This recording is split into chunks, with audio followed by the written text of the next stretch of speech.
La solution pour qu'on puisse avoir accès à l'eau potable en continu, c'est de multiplier des petites stations comme celle-ci dans nos villes.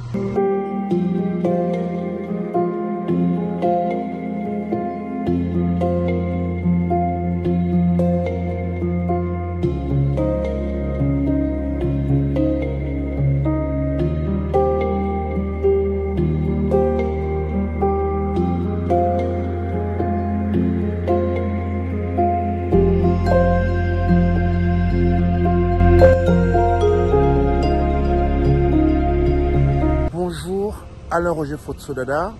Alors aujourd'hui, nous allons vous montrer un autre système, un autre petit système de traitement d'eau communautaire, une petite station de traitement d'eau communautaire. Ces stations sont faites pour alimenter les populations environnantes, comme vous voyez derrière moi.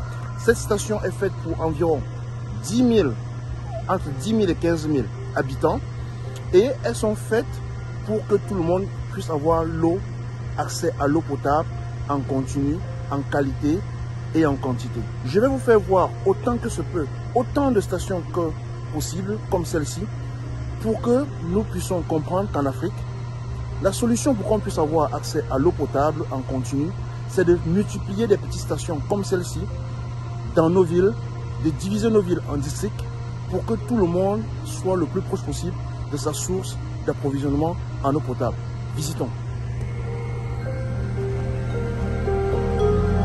Alors, comme toujours, nous allons commencer par les forages. Alors, ici, nous avons 3 forages, mais il y a un qui est déjà abandonné. Celui-ci, il est abandonné. Donc, voilà le forage numéro 1 qui fonctionne normalement. Regardez bien l'étanchéité, vérifiez bien l'étanchéité. Et comme toujours, la tête de forage, le compteur et l'eau qui repart dans le sol.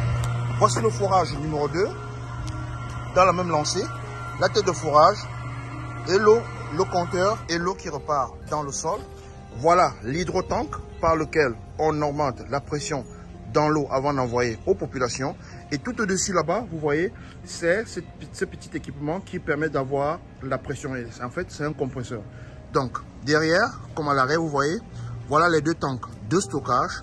Cette station peut stocker environ 320 mètres cubes d'eau. Donc 320 mètres cubes d'eau. Si on suppose que chaque habitant a besoin de 100 litres d'eau par jour, ça veut dire que cette station peut donner de l'eau à 320 000 personnes, à 32 000 personnes, quand quand les forages sont en arrêt et que l'eau est dans le tank. Donc voilà à peu près la capacité de stockage ici, 320 mètres cubes. Donc, après les tanks, je vais vous montrer ici les produits de traitement. Nous avons tout d'abord ici le premier produit de traitement qui est là. Je ne vais pas donner le nom. Voilà le premier produit ici. Ensuite, nous avons les autres produits ici. Là, voilà les bacs où sont stockés ces produits avec les pompes qui fonctionnent. Donc, elles dosent en fonction de la demande en eau, de la production du fourrage. Donc, regardez comment ces petits bacs sont bien protégés. Et vous voyez, ce bâtiment, il est en plastique. Il est en plastique. C'est pour vous dire que les coûts ne sont pas aussi élevés que ça. On peut le faire en planche, hein. On peut faire ce petit bâtiment en planche. Donc, on n'a pas besoin de faire je sais pas trop quoi. Donc là, après cela, on a ici la salle de contrôle. Je vais vous montrer la petite salle de contrôle. En fait, c'est la salle par laquelle c'est ici que les pompes de distribution sont stockées. Donc on a 4 pompes de distribution. Il y en a 2 qui fonctionnent en temps normal et il y a 2 qui sont en stand-by, c'est-à-dire que elles sont là au cas où une des pompes tombe en panne. Pendant qu'on la dépanne, l'autre prend le relais sans problème. Et puis là, on a le tableau des opérations. C'est ici que tous les équipements sont connectés. C'est ici qu'on peut commander le tableau de commande de tous les équipements. Donc, voilà la petite salle de commande. Et le tour est joué. Le tour est joué. On n'a pas besoin de grandes choses pour avoir une station de traitement d'eau. Voilà. Le tour est joué. Voilà toute la station. Elle est là, toute la station. Elle est là. Toute la station est là. Là, voilà. Toute la station. Toute la station est là.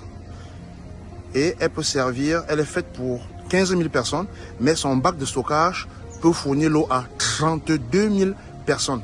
Parce qu'il y a ce qu'on appelle ici le principe d'interconnexion.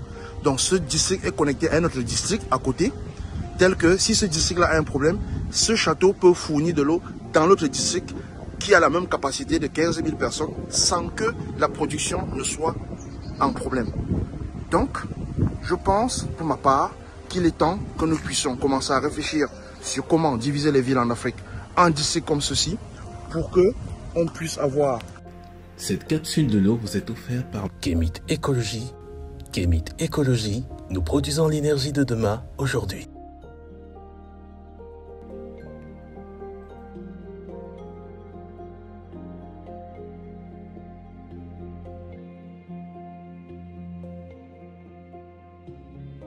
N'hésitez pas à vous abonner et activer la cloche de notification pour ne rater aucune de nos vidéos.